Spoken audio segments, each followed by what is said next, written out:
जय माता रानी। दोस्तों आप सभी को शारदीय नवरात्र की हार्दिक शुभकामनाएं। माता रानी आप पर और आपके पूरे परिवार पर अपना आशीर्वाद सदैव बनाए रखें। दोस्तों आज शारदीय नवरात्रि का दूसरा दिन है और आज अश्विन मास के शुक्ल पक्ष की द्वितीया तिथि है। आज के दिन माता ब्रह्मचारिणी की व्रत कथा का श्रवण करने से लंबी आयु का आशीर्वाद प्राप्त होता है और सभी प्रकार के सुख प्राप्त होते हैं और व्यक्ति को सभी कार्यों में सफलता भी मिलती है। दोस्तों आज की इस वीडियो में आप सुनेंगे माँ ब्रह्मचारिणी की बड़ी ही दुर्लभ कथा। तो आइए माता रानी का ध्यान करते हुए कथा को प्रारंभ करते हैं। माँ ब्रह्मचारिणी देवी का स्वरूप पूर्ण ज्योतिर्मय एवं अत्यंत भव्य है। उनके दाहिने हाथ में जप की माला और बाएं हाथ में कमंडल रहता है। अपने पूर्व जन्म में जब ये हिमालय के घर पुत्री के रूप में उत्पन्न हुई थी, तब नारद जी के उपदेश से उन्होंने भगवान शंकर जी को पति के रूप में प्राप्त करने के लिए अत्यंत कठिन तपस्या की थी और इसी दुष्कर तपस्या के कारण इन्हें तपश्चारिणी अर्थात ब्रह्मचारिणी नाम से अभिहित किया गया है। 1000 वर्ष उन्होंने केवल फल फूल खाकर व्यतीत किए और 100 वर्षों तक केवल शाख पर निर्वाह किया था।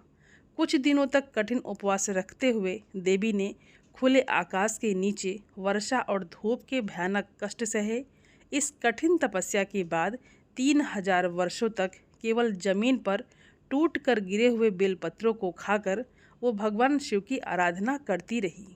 इसके बाद उन्होंने सूखे बेलपत्रों को भी खाना छोड़ दिया और कई हजार वर्षों तक वो निर्जल और निराहार रहकर तपस्या करती रही।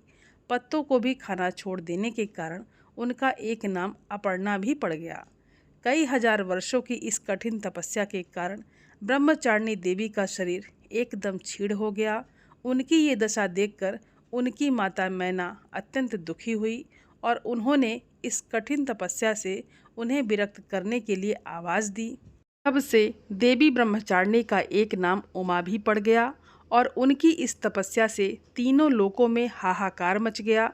देवता, ऋषि, सिद्धगण, मुनि सभी देवता ब्रह्मचारिणी की इस तपस्या को अभूतपूर्व पुण्यकृत बताते हुए उनकी सराहना करने लगे। अंत में पितामह ब्रह्मा जी ने आकाशवाणी के द्वारा उन्हें संबोधित करते हुए प्रसन्न स्वर में कहा, हे देवी, आज तक किसी ने ऐसी कठोर तपस्या नहीं की जैसे तुमने की है।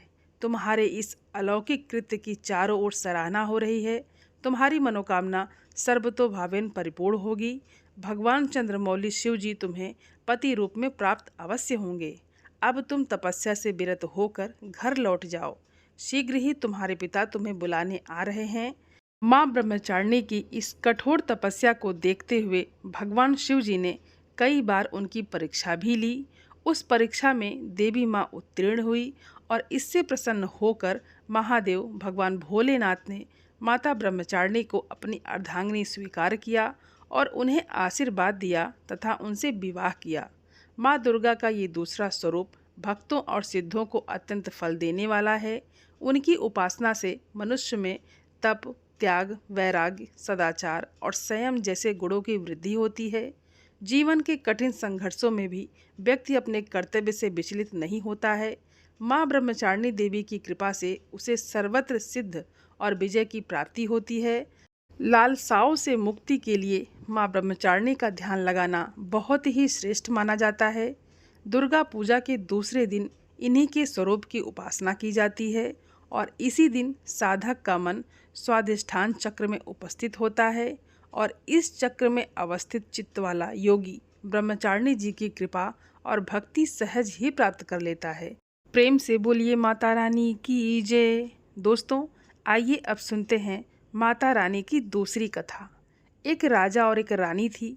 बहुत दिनों तक उनकी कोई संतान नहीं हुई। बहुत जप और तप करने के बाद कई सालों बाद उनको एक संतान की प्राप्ति पुत्र के रूप में हुई। अब राजा और रानी बहुत खुशी से अपना राजपाट संभालने लगे। कई दिनों तक ऐसे चलता रहा और देखते ही देखते पुत्र 4-5 साल का हो गया।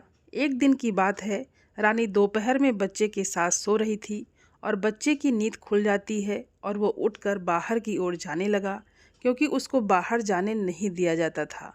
तो वो माँ को सोता हुआ देखकर उसके मन में बाहर जाकर अपनी उम्र के बच्चों के साथ खेलने की इच्छा हुई और वो छिपकर बाहर चला गया। वो खेलते खेलते बहुत दूर चला गया और वो किसी दूसरे गांव में जा पहुंचा।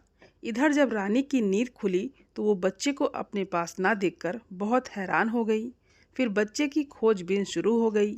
बहुत प्रयास करने के बाद सफलता हासिल नहीं हुई, अर्थात उनको बच्चा नहीं मिला। अब राजा रानी फिर से दुखी हो गए। अब वो बच्चा उस गांव में एक ग्वाले के घर पहुंचा तो ग्वालिन ने उससे पता पूछा कि हे पुत्र, तुम कहाँ से आए हो। तो वो बच्चा अपने बारे में कुछ बता नहीं पाता है, क्योंकि वो बहुत छोटा था। उसको कुछ पता ही नहीं था। वो केवल बच्चों के साथ खेलते खेलते दूर चला गया था।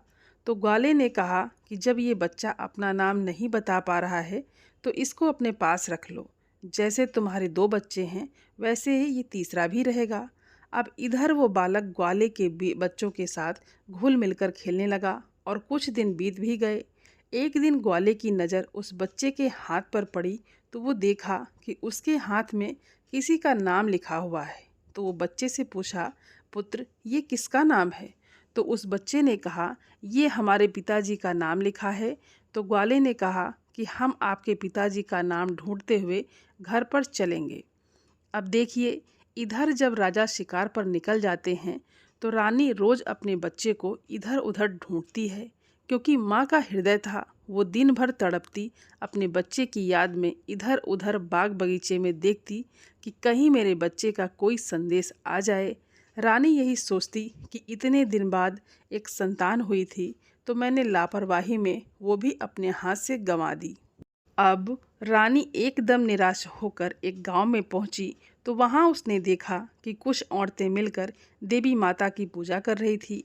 तो रानी भी वहां जाकर बैठकर पूरी पूजा देखती है और पूजा के दौरान माता रानी की कथा को बहुत मन लगाकर सुनती है। पूजा समाप्त हो जाने के बाद सभी सुहागिन रानी को प्रसाद देती हैं। तब रानी ने पूछा, बहन, आप किसकी पूजा कर रही हैं, हमको भी बताइए।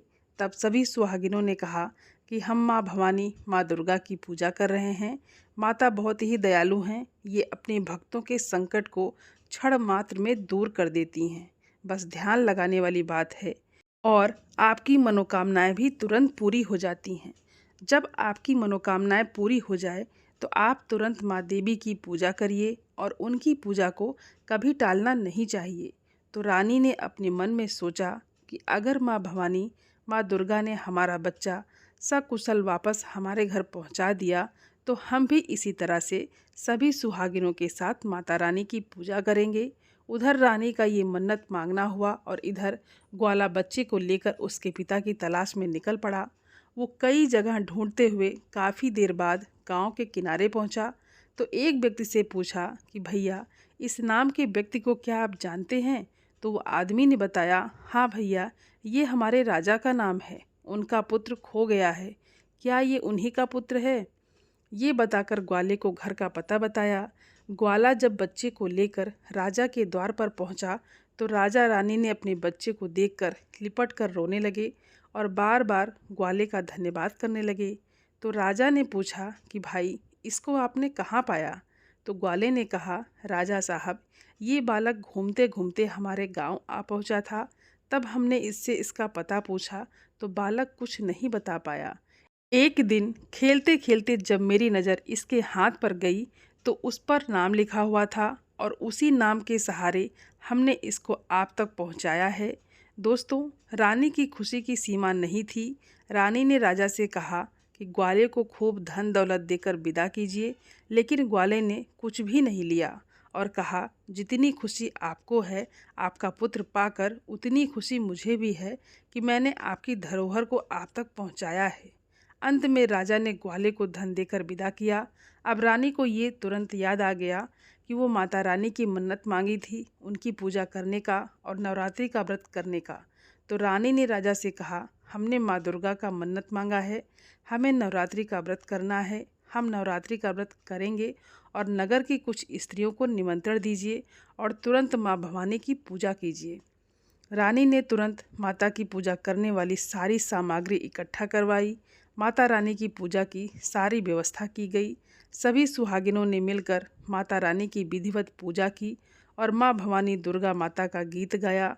जिन सुहागिनों को माता रानी की कथा आती थी उन्होंने माता रानी की कथा सुनाई और फिर अंत में सभी सुहागिनों ने मिलकर माता रानी की आरती की और उनसे प्रार्थना की कि हे माँ, जिस तरह आपने हमारे संकट को दूर किया, ऐसे ही जो आपको याद करे आप उनके भी संकट को तुरंत दूर करिए।